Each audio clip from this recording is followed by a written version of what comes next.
Hi, my name is Alan Foreman. I was a storyboard artist and animator on home movies, starting in season 2 and on through the end.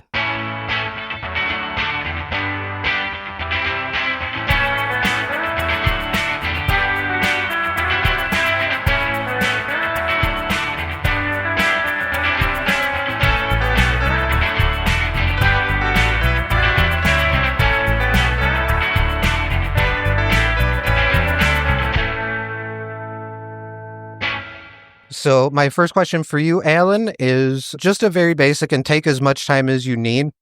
I just want the story of how a young Alan Foreman fell in love with art, how you continued to kind of do that, and how that inevitably led to you working at home movies. Oh, well, I think my origin story is pretty similar to most people's who, pursue a career in art.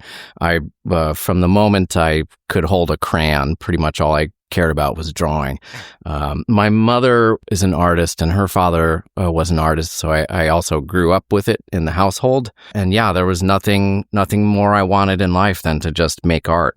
I ended up going to art school because I didn't want any other path, much to my father's chagrin. He's a teacher and he, was trying to, push me into like a liberal arts kind of future. But no, it was very clear. Art was it, and that there was no way around it. And I kind of just fell into animation. It was never something I wasn't one of those kids who was like, I know what I want to do this. I want to be this. I was just sort of a little bit of a floater. I liked making. Yeah. When I went to RISD for college. When I was there, I ended up in the film department purely because my advisor thought that going into the illustration department would be a mistake for me. And I ended up concentrating in animation only because I just wanted to keep drawing. Drawing was really what I was into. And then my getting my job at Soup to Nuts was also just kind of a mistake. My teachers got a call from the studio. They were looking for recent grads for, entry-level positions. They gave them my name. They called me, asked me to send them a portfolio and my senior film. And then I guess they liked my figure drawings. I don't think they looked at my animation.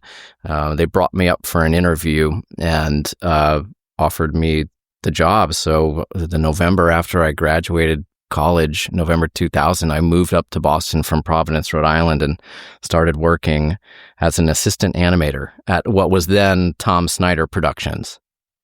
It was all just accidental. There's never been a plan, Tim. Right. I've just been functioning purely on like instinct. Yeah, absolutely. And it sounds like, I don't know, I think that's definitely the move. From previous interviews I've done, it sounds like Soup to Nuts or Tom Snyder at that time wasn't really looking to hire a lot of animators. They wanted illustrators that they could kind of teach animation to. So yeah, the guy who Andre Lyman, who was kind of the studio manager on the art side of the ledger, I think he went to art school as well. I don't know. I've burned a lot of brain cells between then and now, so I'm going to do a lot of I don't know. Yeah. But and he was also a musician, so when he was looking at artists to bring on, I think he was less interested in animation chops and more interested in, just like your illustration and drawing chops. Absolutely. And you know what? I forgot to mention this too, but the fact that you worked on this show 22 years ago, I don't expect you to remember everything. I'm struggling to remember what I had for dinner last night. So I understand that if you're like, man, I honestly don't remember. I get it. No worries there. Now, besides being an artist, an illustrator, and an animator, you're a musician as well, correct? Yes. I've been playing music for, I don't know, 30 years. Oh, wow. What instrument do you play? Primarily guitar, but also bass and a little bit of everything else. Oh, that's awesome. I'm one of these like jack of all trades, master of none type guys. God. Yes. Yeah. I feel that to my core. Yeah. So now, when you were growing up, what were some of your like animation influences? Well, my parents were massive Anglophiles, so Monty Python was the first show I watched as a kid, and I loved the cutout animations, and Looney Tunes was in heavy rotation. Those were kind of like the two main things I watched when I was really little, and then as I grew up, I got more interested in sort of the weird sideways stuff. Like, Liquid Television was a big deal for me when I was like in middle school, and really, really loved all that stuff. Ren and Stimpy obviously was a big one. Yeah. And, like the fucking Disney afternoon after school block, like who didn't love, DuckTales and Tailspin and all that stuff. So, so that was kind of like the soup that I was swimming in at those ages. Yeah. Interesting. Now, I mean, if I ask you about your animation influences, I kind of am interested too. What are some of your musical influences?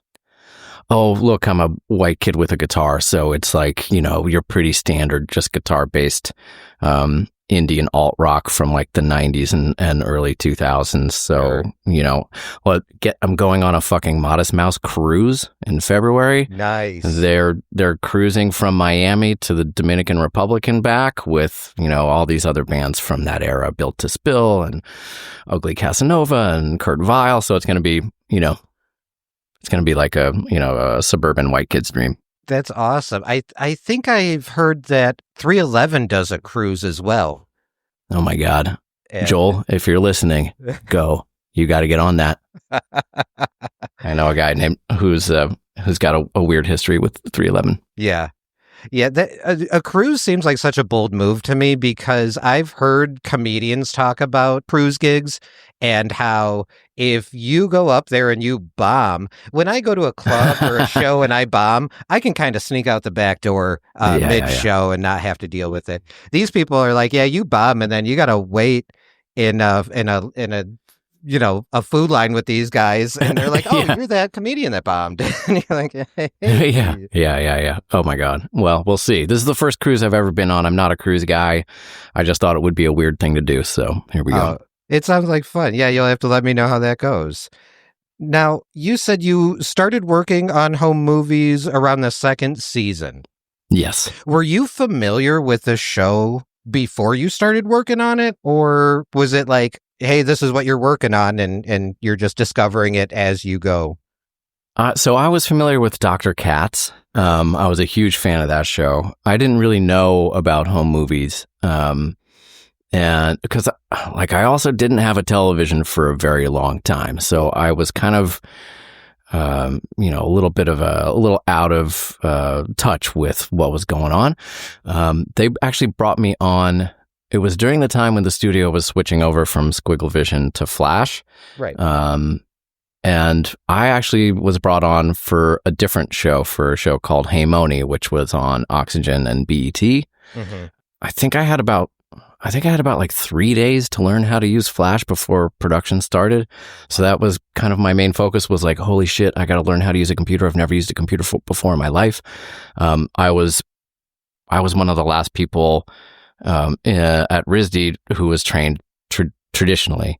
So I only ever shot film, cut film, mag tape for sound, shooting 16 millimeter, using Oxberry stands. I had not even touched a computer for that stuff. So, I had 3 days to also learn how to, I was using a tablet at the time. Mm-hmm. So I had to learn how to draw with my hand down on the table, but my eyes up on the screen, which was so fucking weird. And it took a little while to get used to, but that's kind of just what it was. It was sort of just a trial by fire kind of thing. And so I started on Hey Moni, and I worked on that for, I think I worked on both seasons of that in different capacities, but sometime during season 2 of Home Movies, I forget what was going on with the production of Hey Moni, but they threw me on. It was the episode where they go on the field trip to the hotel. Yeah. And so I did a couple of scenes for that episode. I think the one I remember the most would be the one when Jason's the bellboy and he's asking, he's like, "Are you here for business or pleasure? Both." Yeah. That would be blizness or pleasure. or pleasure. Yeah. So so I did that scene. That was my first home movie scene. Oh wow. Now I know just being a home movies fan and consuming the show as much as I did now doing the podcast, there's so much that goes on in the background of these episodes. Yeah. And I tell everyone, for everything I catch, I'm sure there's a handful of things that just completely either fly under the radar or I don't understand the reference or whatever. Was there anything that you recalled were able to kind of sneak into the background that you're always like, yeah, that was me? Yeah, there were a couple of things. I actually heard you talk about this on one of your most recent episodes. I was the one who put in the flash frame of the dogs humping in curses. I was like, "Can I do that? Is that all right?" And they were like, "Yeah, sure, whatever. We'll see if we get a note." No notes. No notes. And my other favorite one, I think, is probably, I also had the pleasure of boarding and animating the very last scene of the very last episode. And I won't, no spoilers for your audience. I don't know when this is airing, but there's an Easter egg of me in my car in the very last scene. Really? Yeah. Now, have you ever? Because I know a lot of the animators will get turned into a character and thrown in a background or become kind of like a very, very minor character. Had your likeness ever been in the show before that? So the busker from was it Psychodelicate? Yes, yeah. That guy was loosely designed. I think I designed him, and I loosely based him on me because I always, in those days, I wore a beanie pretty much every day. Yeah. And actually, David Santangelo would just call me Hat. That was my nickname, was Hat. And his nickname was Sweatshirt because he always wore a sweatshirt. So that guy was very loosely designed on me. That's awesome. Have you ever gotten anyone else, like a friend or family member, into a background? I know when I spoke with David, he kind of let me know a couple of background catches, and I believe it was Steve Rogan. One of his kids was like riding his back on the Renaissance episode. Yeah, we did that all the time. I mean, that was kind of the fun of those days. You could just kind of put whatever the hell you wanted into these scenes, and nobody was really policing it. I did do a lot of a lot of self promotion in the backgrounds for my band at the time. I did the scene in the practice room of the Guitarmageddon episode. Oh yeah, where Dwayne is practicing with his guitar teacher. Yeah. The posters on the back are Robots Dream of Love was the name of an EP I put out under an old band name. So I would do a lot of that shit. Other shows, like Hey Moni in particular, there were these scenes where these gals, they would go to their neighborhood bar a lot. Mm-hmm. So I pretty much populated the entire bar with myself and my friends and posters for my bands. So we did that shit all the time. That's awesome. I believe I remember seeing that. Was it Robots Dream of Love? Mm-hmm. I remember seeing that poster, and we're like, is that trying to point the reference? But yeah, we never would have figured that out. That's hilarious. It's too deep a cut. Yeah. Yeah. Now I know from previous interviews and stuff like that, the network was by and large pretty hands off with you guys. So either between the network or Aya or just someone in studio, have you ever tried to get something in that was shot down that they're like, oh no, absolutely not? Not on home movies. Yeah. On another series, yes. There was a series we did called Time Warp Trio, and I was one of the board artists on that. And there was a sequence where two of the characters had to, trek across the African Serengeti. Yeah. And so I loved doing these kind of montages. So I just I plopped in a song as sort of a temp guide cut to and to board to. I think it was I'll Follow the Sun. And at one point, I had the two kids stop to suckle on the teats of a lioness because they were obviously thirsty from trekking across the staircase. So they didn't. That got a note, but we got away with a lot of shit. I mean, I'm surprised. But Cartoon Network in those days, it was the beginning of Adult Swim. It was brand new. It wasn't. They kind of just let the studios and the creators do what they did because they wanted to work with them because they liked what they did.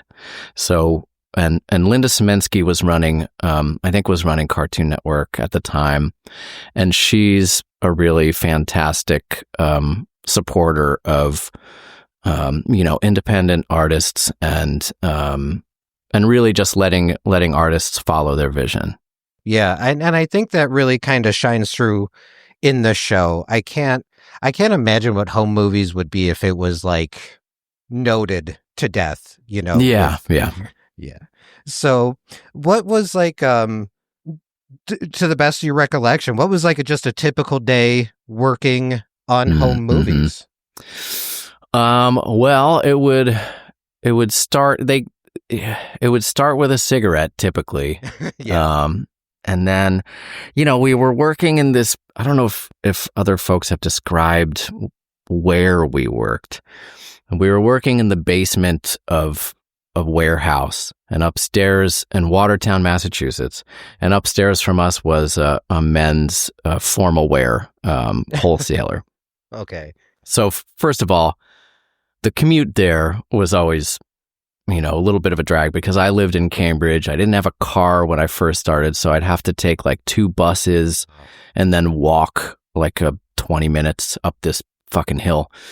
And top of the hill, there's this warehouse, and we're in the basement. So, it really sort of felt like, because I'd just gotten out of college, it really sort of felt like an extension of being in studio.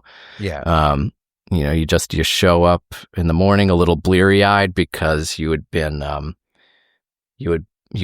all night the night before, and you climb down the stairs into this basement where there's just a couple of windows, but then you're in there with like a bunch of your buddies, and like I tell people now, I'm like, it was like a bunch of fucking misfits just trying to figure out how to make cartoons together. Yeah. And there were some artists there who were had been there longer or had been practicing their craft longer and were really talented. Then you had like newbies like me who were, I was a good draftsman, but I didn't really know much about animation. The program I took was really more experimental and more focused on fine art, sort of making personal work. Yeah. So I didn't really know how to animate, and I think that's also kind of the point of those shows is that the animation is not really what's supposed to be. The animation is not really the point. Right. It's it was very dialogue driven, but I think that gave us a lot of freedom to, flex those muscles and try different things out that we didn't really know what the outcome would be or how to do it. It was like a playpen. But yeah, so I would get to the office, anywhere, but sometimes I would get there really early. So anywhere between 7:30 and 9:30, and then I'd be there anywhere from like 5 to 10. Sometimes you had to work late nights. It was a little bit, working at these small independent animation shops, like you do end up really crunching it a lot because the timelines are tight, the schedules are short, the budgets are low. So you do end up kind of breaking your back a bit. But, if you're working on a project that's as fun as a project like home movies, it doesn't feel as exploitative. Right. the hope is when you look back at those days, you look back on them fondly and not just as like crunch after crunch after, you know. Don't get me wrong. Like there were some, weird times, right? But like, for the most part, it was just a really joyful experience. So I know you said you weren't familiar with the show before you started working on it, but as a creative type, I can kind of understand some people are the type of people that if they helped create a project, now that that project is over, they pretty much can just wash their hands of it and be like, okay, that's that. Some people don't have a problem maybe like revisiting past projects that they've worked on. Could you right now sit down and watch an episode of home movies that you worked on, or is it like you were too close? Oh no, sure. There's people who, like your partner on the podcast who has never seen home movies. There are people who enter my life who don't know it. Like my wife, for example, she was not familiar with the show, and she wants to know about what I do, and so I said, hey, well, watch an episode of this show, and she really liked it, and she would like to watch the whole thing. It's weird though when you're working on stuff like this. You churn it out and you're churning it out, and you're not really, once it's out the door, you kind of forget about it because you're already on to the next episode or the next project. Yeah. I mean, there might be plenty of episodes of home movies that I've worked on that I've never seen all the way through because of the, the churn of it all. But no, I don't have a problem looking back at it. There's other shows that I've worked on that I for sure would have a problem looking back on, but home movies is not one of those. Oh, well, that's very good to hear. So you don't have a problem revisiting episodes. It's so funny to me because part of doing the podcast is I will listen to, like, say, commentary, for example, on an episode with Lauren and Brendan, and it's so wild to me listening to commentary where I'm sure they did the commentary only a year or two after the show was over, and they just talked about, like, by and large, they're like, yeah, people don't like this show. People and I don't know if it was like in context with the rest of Adult Swim. Like it didn't have the same vibe as like a C-Lab 2021 or Aqua Teen Hunger Force or whatever. So yeah, maybe in the context of Adult Swim, people didn't care for it, but it blows my mind to hear that back then they really go on about how negatively they felt like the show was received. But now we're sitting here in 2025 and I'm like, man, I feel like this show might be more popular now than it ever was before. Did you ever think this show would still have the legs it has today? Like, for an example, did you think that some random dude would be reaching out to you and being like, hey, do you want to do an interview for my home movies podcast? Well, it's funny. Like at the time, I had no idea what was happening with the show in terms of like its ratings or how's it doing. We were pretty insulated from that. We were just having a great time making each other laugh, and we loved the material. It wasn't really, I didn't really know. It's hard to know how people receive things once they're out there in the world.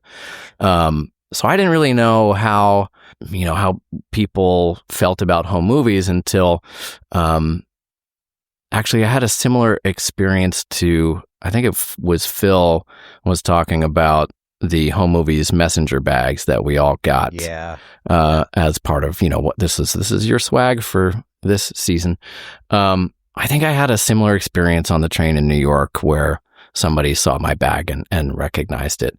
But I didn't really know that there was really a cult following for it until this was another time I was in New York. I was hanging out with an old friend of mine and some of her friends, and she just mentioned what I do for a living and that I worked on home movies, and these two guys who were there were like, oh my God, that's our favorite show. Oh my God, I can't believe you worked on home movies.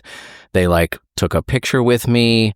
They fucking framed the picture and hung it on their apartment wall, my friend told me subsequently. So I was like, oh, fuck, okay. I guess people do actually see what we do and engage with it and like it. So actually, of all of the shows on my IMDb, Home Movies is the one. When people find out I worked on Home Movies, that's the one that I most often get like, oh shit, I fucking love that show. Yeah. So it does not surprise to me that I'm on a podcast about it. Two guys getting a photo in front that easily could have been my brother and I. That's like how much we thoroughly enjoy this show. So yeah, I'm glad. I'm almost scared to ask this, but have you ever had any negative interactions with fans? No. Nope. Thank goodness. No. No. It's all been good. Good. You mentioned some of your other projects. What else did you work on?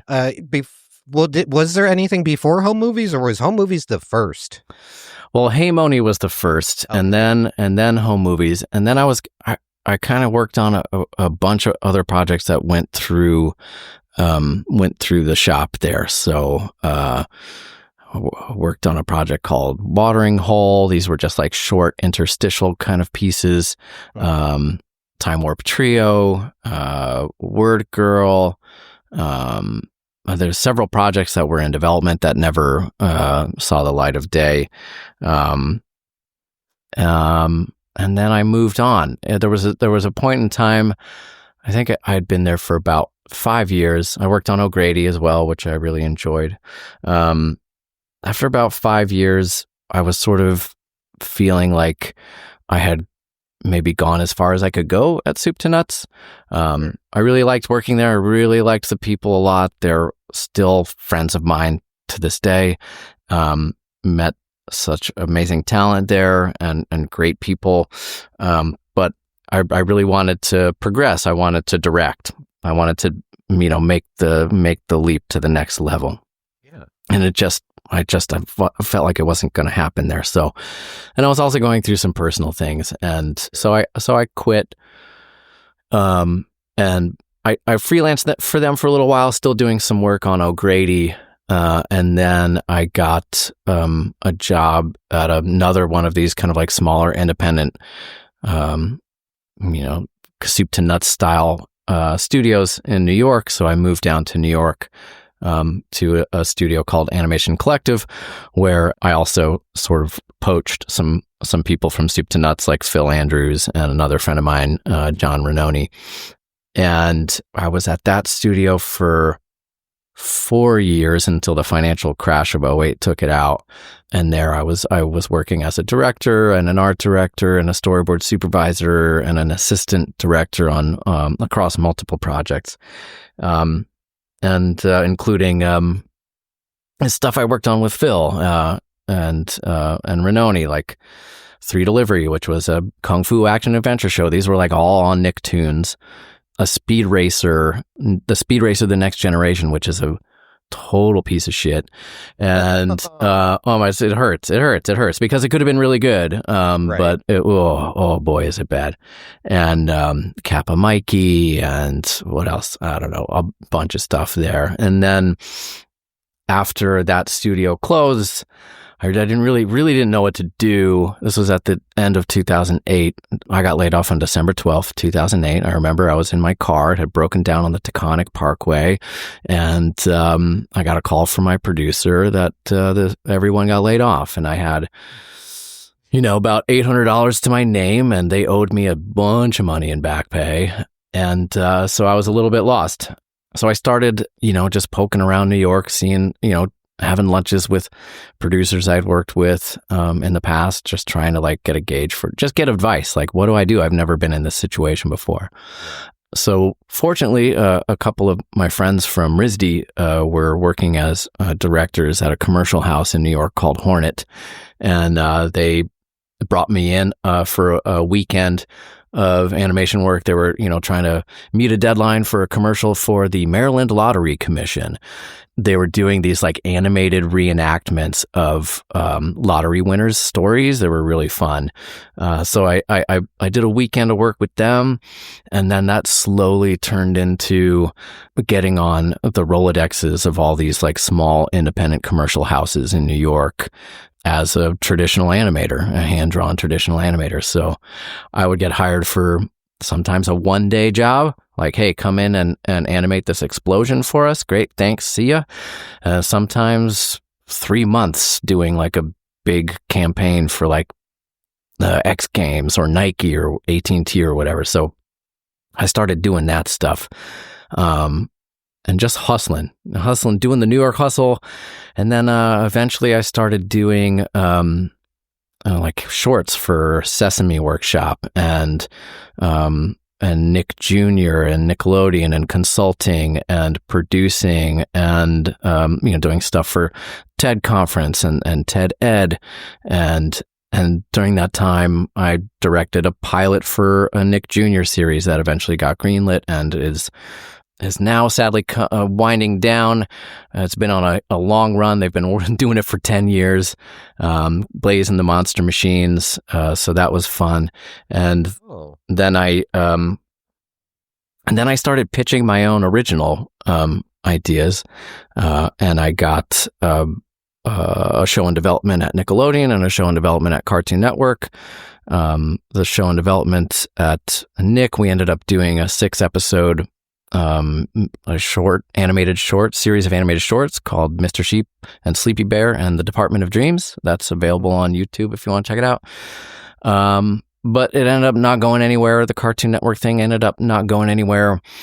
And then Nickelodeon came knocking on the door at the beginning of 2016, asking if I'd be interested in a animation director position on a new series they were producing in New York called Welcome to the Wayne. And actually, my home movies credit was one of the main reasons the creator wanted to meet with me, because he was like a huge fan of those early Adult Swim shows like Home Movies and Aqua Teen Hunger Force. So I think that's what kind of got me the gig. Got me in the door at Nickelodeon, and I was at Nickelodeon for 8 years, working on Welcome to the Wayne as an animation director and then a supervising producer. And then I moved to Los Angeles in 2018, where I worked as a supervising producer and then co-executive producer on The Casa Grandes, which was a spinoff of The Loud House, and worked on that for the entirety of its 3-season run. Then they asked me to direct the Baby Shark feature that they were doing for Paramount Plus. So I directed the Baby Shark movie. And then I had a couple other projects I was working on at Nick, but they kind of fell through last February. And then Netflix reached out to me about a position with their preschool development team. And so I took that role. And that's what I'm still doing. I'm working as a supervising director for, that's a very long title, supervising director for animated series development, preschool and kids and family, which basically means I'm sort of working hand in hand with the creative execs and the show creators or writers to sort of develop the visual direction and the directorial POV of multiple projects in the development pipeline. That is a very impressive resume. Wow. That's really cool. I just say yes to shit, Tim. I'm just like, someone's like, hey, you want to do this? I'm like, yeah, sure. I don't know. I bet. Hey, it sounds like it's been working out pretty well so far. I mean, you went from storyboarding McGurk singing And I'll Race. Yes, yeah. One of my favorites, yep. Yeah, to being the incredibly long title at Netflix. Yeah. That's Yeah. amazing. Yeah. Now, it sounds like you've worked a vast series of roles. Yes. From storyboarding to directing, all this stuff. What role is kind of your favorite role to be in?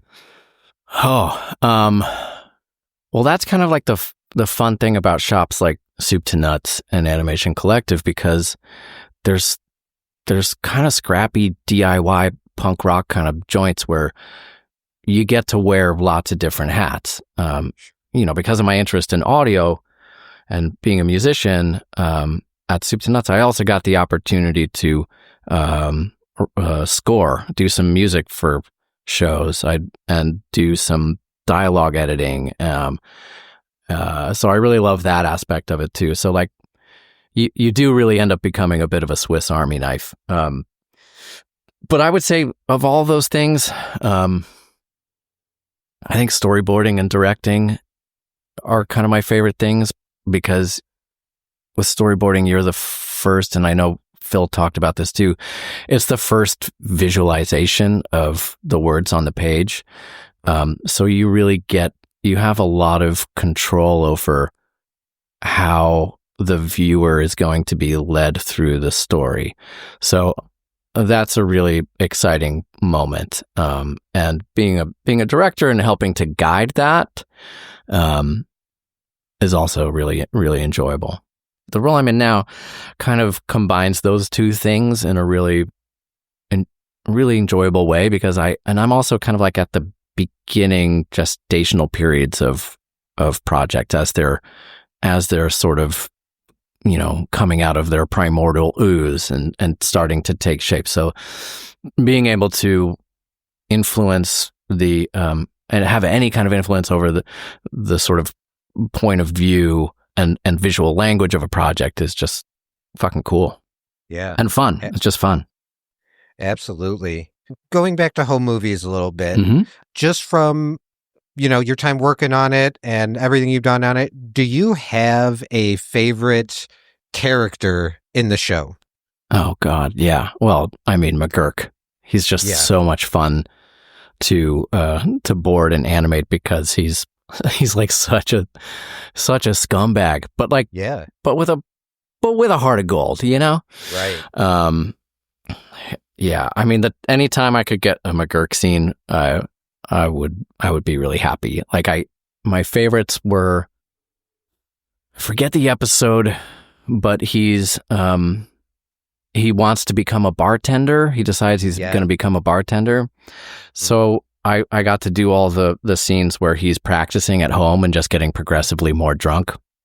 Yes. So doing those was really fun. Doing his obviously his song and Bye Bye Greasy was a lot of fun. Another scene I really loved that I got to touch was in the episode where he builds out his pecs really big and gross. Yeah. That very simple conversation between him and Brendan on the bench at the soccer field, where he says he can eat off of them, and he wants him to name his pecs. That's one of my favorites also.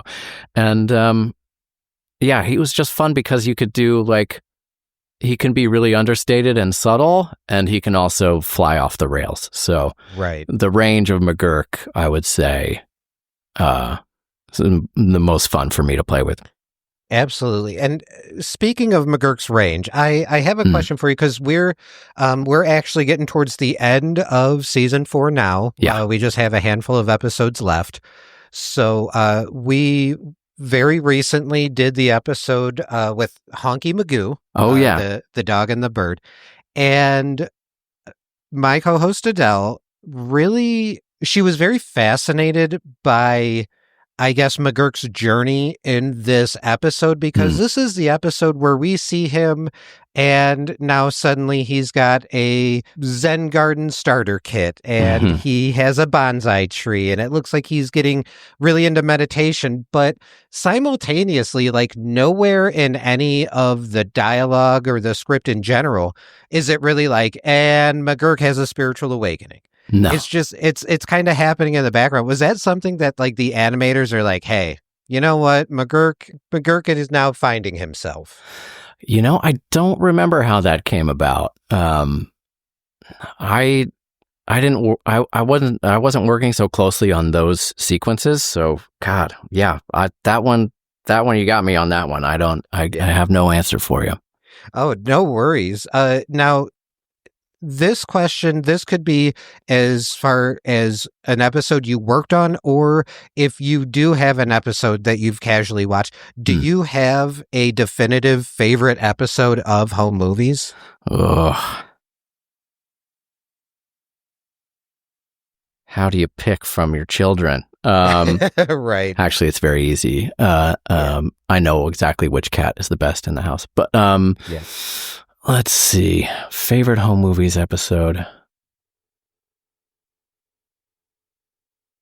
It's tough because because I really started it in full swing on it. Season 3 was my first full season on it. Yeah. So I'm only familiar with dribs and drabs of 1 and 2, and I do feel like season 3 was a pretty solid season. That's typically when a show starts to really find its voice and find its groove. So seasons 3 and 4 are, I think, really solid seasons. God, favorite episode. Killing me here. I'm gonna have to look at an episode list. Hold on.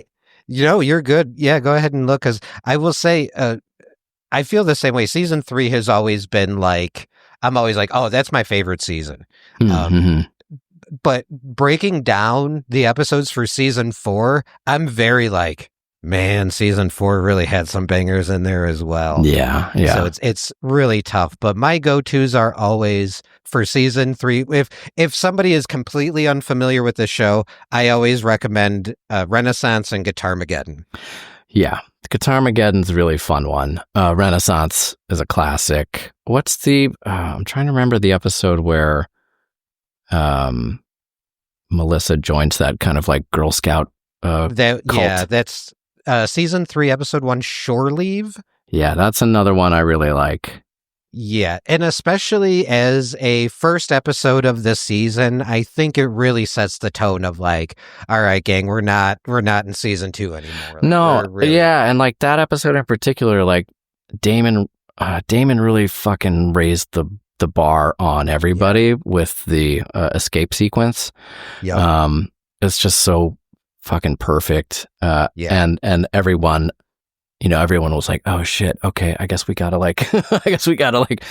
raise our game a bit here." And everybody did, and it was really cool to watch. Like that was kind of one of the other fun things about the place was, there wasn't really like competition, but it was sort of like a healthy artistic competition where you'd see somebody do something and you'd say, "Oh shit, that's really cool. I gotta figure out how they did it." Had access to everybody's files on the server. So, I would sometimes at night, I would just like open up, Davio's scenes or Damon's scenes. And I'd be like, just like looking and analyzing them. Like, how did they do this? How did they time this? How did they get that movement just right? And that was, one of the special things about that place. But I do love those that you mentioned. I would say from, season 4, there's some really fun stuff in season 4. I do like Bye Bye Greasy a lot. I liked and the finale, Focus Grill, I think is a great one too. Oh yeah, absolutely. Bye Bye Greasy and Camp from season. Oh my God, 4 Camp, yeah. Oh, so good. As we're talking about this, and what I'm starting to notice when I talk to more people who worked on the show, that the sentiment of like, yeah, we're just trying to, we're just a bunch of goofballs learning as we're going and trying to make each other laugh, I think is such a great formula for a show, especially like Home Movies. I do start to see, as I understand more, like who is doing what scenes. Like Damon, for example, with that Melissa escaping scene, I now see like, oh, this dude, watches Desperado or the mariachi and pulled influence from that. I really regret, now that I'm thinking about this, why I haven't asked more people who worked on Home Movies. But like, what's your favorite movie or favorite genre, or like the type of movie you are pulling your inspiration from when you're working on a show like Home Movies? Well, it was kind of a little all over the map, but one that I can really point to, which was I mean, so era specific was Fight Club. And I don't know if you remember this scene. I think it's in season 3. It's when Paula's parents separate and her dad comes to stay with her. It comes back from commercial using the same camera flying out of the head of the narrator at the top of Fight Club. So that was me. I did that scene because I thought it'd be a fun way to get back into the episode. Yeah. So that was a big one. Alien is probably my favorite movie of all time. So I'm sure I snuck in some references here and there, but at the time it was really like those, Tarantino and Fincher. Those were kind of like the big directors of that era. Yeah. All right. I have to ask you this question. I've been asking everyone, but I also understand this was a long time ago and you came into the show, kind of mid-stride. So obviously gnomes are a huge theme in the show. We see them all the time. I've doing like a more analytical watch of the show. I would say I've discovered maybe like 6 to 8 gnomes that I just never knew existed until I started really going through the show, frame by frame. Do you know why gnomes were like the thing to get in the show and add to the background? Oh man, again, I'm again one of these folks who cannot unveil the mystery for you. Wow. I would ask Aya. Yeah. So I will say, and I'm really hoping, I don't know what the timing of everything is gonna pan out, but I was able to come in contact with Aya via email. Excellent. And she's so kind, and she, was very complimentary. But then when I asked for an interview, she said no. She said she's probably too nervous for that, which is understandable. I get it. But she did agree to kind of, I sent her about 10 questions. Excellent. That she agreed to answer. And that of course was the final question. So. Oh, I hope you get the answer because I don't remember. God, I feel like it was either just something somebody did on a goof once and then it just snowballed. Or it was like somebody really liked garden gnomes. I forget exactly what it was, but she would probably remember. And look, most people who work in animation are really generous with their time but we're behind the camera people for a reason. Sure. Absolutely. And I understand that. I am a middle child and crave attention. So stand-up comedy made a lot of sense. Yes. Obviously. Yeah. Yeah. People were like maybe improv and I'm like, share a stage with other people. Right. I've been doing that my whole life. It's time for me to break out on my own. Exactly. So I get it. And then also part of the reason why typically, the breakdown episodes are me and my 2 co-hosts, but the interviews are typically just me because I'm the talking guy. Right. So, all right, Alan, I mean, I've only got a couple more questions. I don't know how you're doing on time. Oh, I'm good. Yeah. Fantastic. Well, I have a couple more questions, maybe kind of relating to home movies, but if you want, we can go on a couple tangents as well. Sure. Tangent away.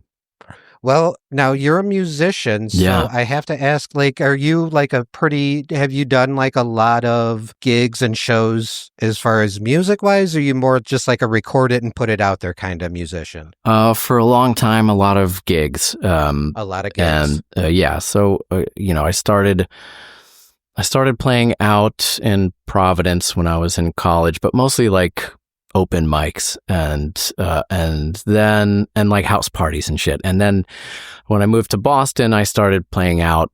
So I played out all the clubs that you could as a small indie band. And then and then I was playing with some guys in Western Mass and upstate New York. So we would go back and forth across the pike from one end of the state to the other, playing shows, and then moved to New York, and started playing, pretty regularly around New York. So did a lot of gigging through New York and, sort of just regionally. Northeast did a Southeast tour once, which was fun. But yeah, it's weird. It's like I don't really.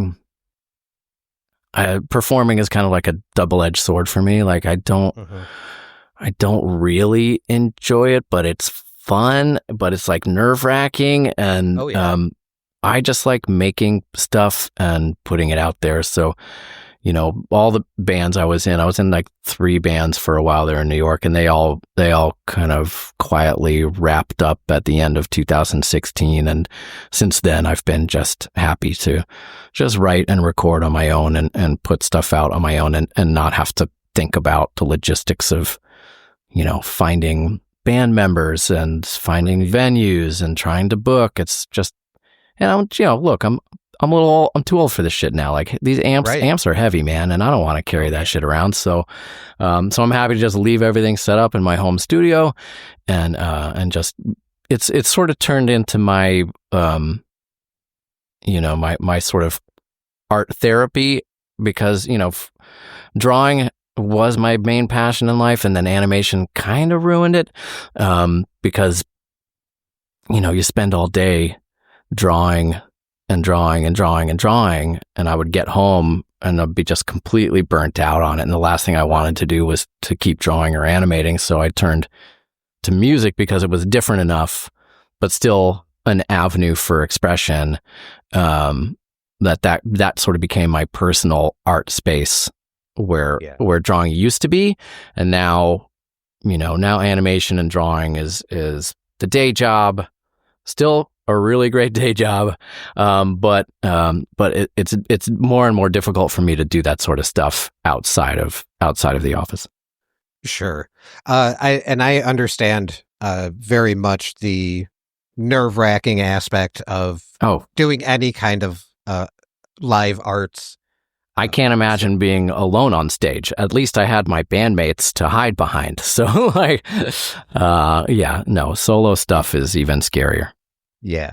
So there is a lot of overlap between, as far as my local scene goes, our comedy scene and our music scene, be it with musicians who are fans of stand-up comedy, comedians who are fans of musicians, and then mixed open mics happen a lot around here as well. So yeah, I got a lot of musician buddies. So yeah, it's so wild to me because they're like, dude, I could never do what you do. And I'm just like, I physically am not capable of playing an instrument. Yeah.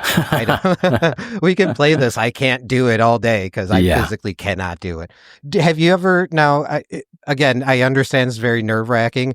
Do you have any shows or gigs that you did that like were just like the ultimate dream rock star gig, like you'll never forget?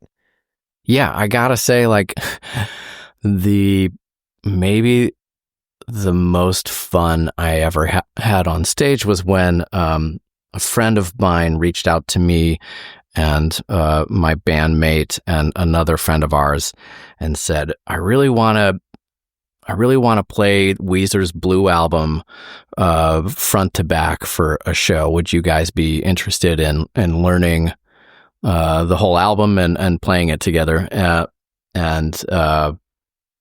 already, that's one of those seminal albums that everybody knows how to play at least a few songs off of it if you're a musician. And so it was really cool to like do a deep dive on an album and really pick out the parts and learn them.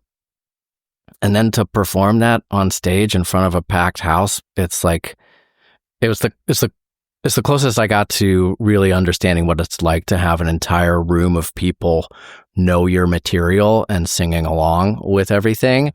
And that was really cool. So that was probably the most fun. That night was fun too, because I think I was playing in 2 of the bands that were on the bill that night. So I got to do the fun Blue album cover set, and then I got to do my original set with my band later at night. But that was really fun. And then another one was a record release show for my band in New York, 10-minute turns. I was working at Animation Collective at the time, and we booked a record release show at this really fucking dingy venue. Name of it's escaping me now, but Lit Lounge. It's called Lit Lounge. And everybody at AC Animation Collective, they were super dope, and they're all like to party, and they all would come to my band's shows. And so, we were able to talk with the promoter about giving us an open bar for, I think, an hour during our set. So everyone from AC came out, all our friends from New York, and they brought people too. So the place was just fucking packed and sweaty and rowdy and drunk and loud, and that was really cool. The promoter was there that night. He was like, "Oh my God, I've never seen, this is like the most we've made on the door for a show like this in a while. So you guys come back any old time." So those two were really fun. Those were the moments where I felt like, oh, that's a cool feeling.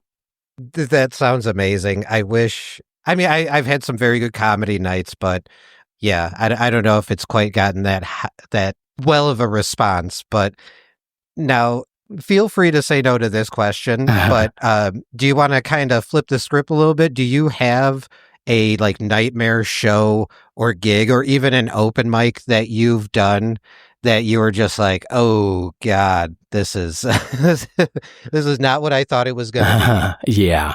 I think,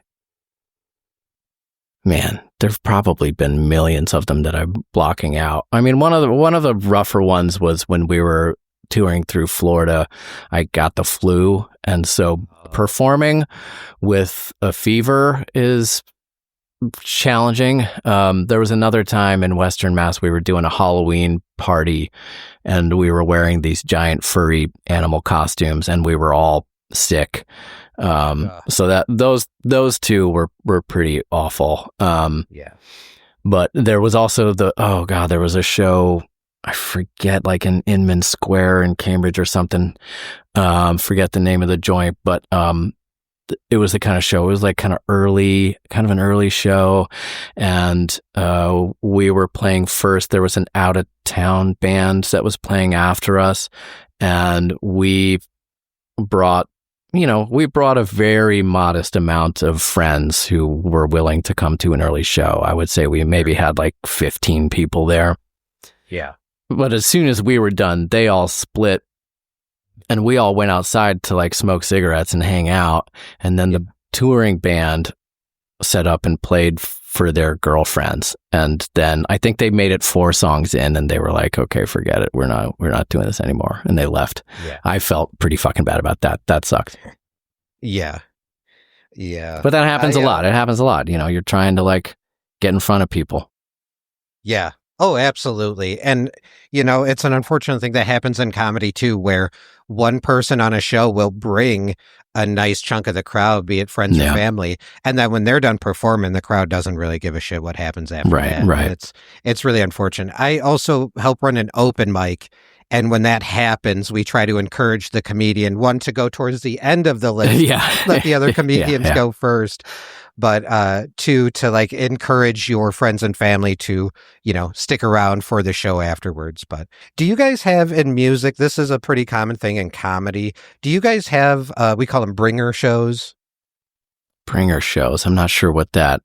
A bringer show would be a show where like the producer or venue kind of puts it on you to sell tickets.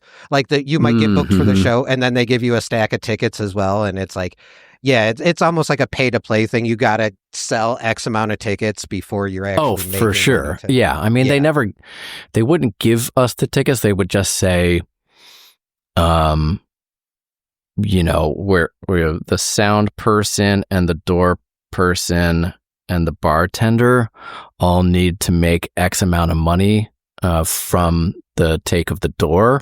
And then we also get a percentage of the door, and everything after that is yours. So, a lot, almost all the time. Yeah. Yeah. My nightmare gig was a bringer show that I knew I should not have done. But the headliner was Jake the Snake Roberts. Oh, hell yeah. the wrestler. And I was like, well, shit, at the very least, I'll meet Jake the Snake. Yeah. And then because it was I was super new into comedy, maybe only like a year and a half in. Wait, was Jake the Snake doing comedy? So Like, this how does that happens a work? lot with like these older wrestlers where they get booked as a comedy show and they will, book a host and an opener who does comedy. But traditionally, the wrestlers, it's more of like a storytelling thing. He'll get up and just tell stories and just kind of, reminisce about this, that, and the other. And then Jake's show, he would do like a Q&A at the end. Right. And it was a bringer show, and I was new to comedy. I sold probably 20 tickets to friends and family. Amazing. And yeah, but unfortunately, the venue double booked this comedy show with a Magic Mike type stripper show. I mean, I can think of a worse fate. Right. But the issue was the middle-aged women who came for there we go. not comedy were told, hey, you guys have to wait off in the balcony while this comedy show goes on, and they weren't there for comedy. No. So I was the host, and it was my job to kind of calm the crowd down, and I try as I might, I was unable to get a majority of the people in the venue to stop talking at all. So I struggled. At that point, you just rip off your shirt and start dancing, right? Right. And be like, this is what you came for, because yeah. I'm probably in better shape than some of these guys. The next round of mudslides is on me. Yes. And it was very unfortunate. Jake could not hear the crowd who was trying to ask him questions. Oh, awesome. So he ended up, cutting his thing short. And then for a very long time, my friends and family thought that was what comedy was. Yeah. So. Yeah. Oh, I love that. That's a great story. It's one that I definitely can look back on now and laugh about and goof about, but man, that hurt my soul. I was maybe I'm not cut out for this. Yeah. Oh my God. So, all right, Alan, I got just one more question for you, and then I'll go ahead and let you go here. So, speaking about music and kind of your favorite and least favorite gigs, tell me just your favorite positive memory of working on home movies. It doesn't have to be work specific, maybe something else that was going on in life, but something that you'll always kind of remember about your time at home movies. I mean, honestly, I think it was just the people. I just liked being around that crew. It was a really great crew, really funny, really talented, really sweet people. Collaborative art making is something that's really become important and near and dear to my heart. And that was just a really great group of collaborators. I always loved when we would get in a room together and watch each other's scenes. Like, that was always fun to see what everyone else was doing. And know that we were all sort of working towards this shared goal.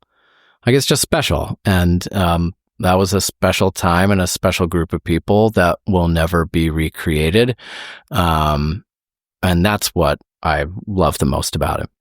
Well, I definitely think that those friendships, that environment, kind of just how you guys were just, a bunch of people hanging out trying to make each other laugh. I think that's really what reflects in home movies and makes that show just so great. So yeah, that and the Nerf gun battles, those were fun. Yeah. Was that just kind of a way to decompress after some stressful days of? Yeah, usually around like 3 p.m, everyone would get a little punchy, and someone would fire the first shot, and then it would be on. Oh, well, I think we need that in more work environments these days. Yeah. Be it to relieve stress or get out aggression on some coworkers. Yes, yeah. So, all right. Well, Alan, actually, I lied. I have one more question for you. So it sounds like you're a pretty artistic person, a very creative person. Do you have any advice for anyone who wants to pursue art in general? I mean, geez, you have so many avenues. I don't even know like what specific example to give you, but just someone who enjoys animation and wants to get into, let's say, illustration, do you have any advice for them? I mean, honestly, I think the best thing to do is to just make stuff. Just be making stuff. Don't worry about what people think of it at the outset. Just make shit and put it out in the world. And the more you exercise those muscles, the stronger they'll become. And I talk about this with friends of mine all the time. It's one of those things like, it's kind of compulsive behavior. It's like I have to. I can't not be making stuff. And I think that's how it is for most creative people.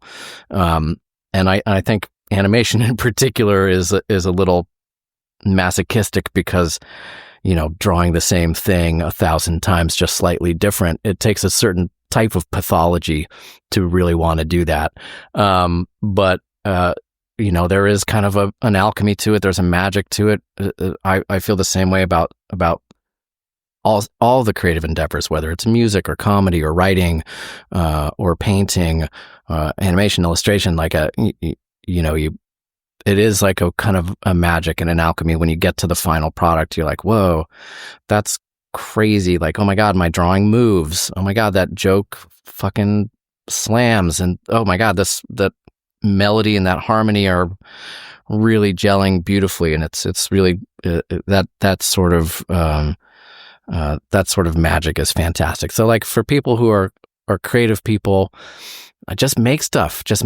Like you're gonna make a lot of crap before you make a lot of good stuff. Like my early songs are fucking terrible and super derivative, but I went through that and just kept working on that muscle and kept working on those tools and those skills, and now I feel like I'm a fairly competent guitarist and fairly competent songwriter.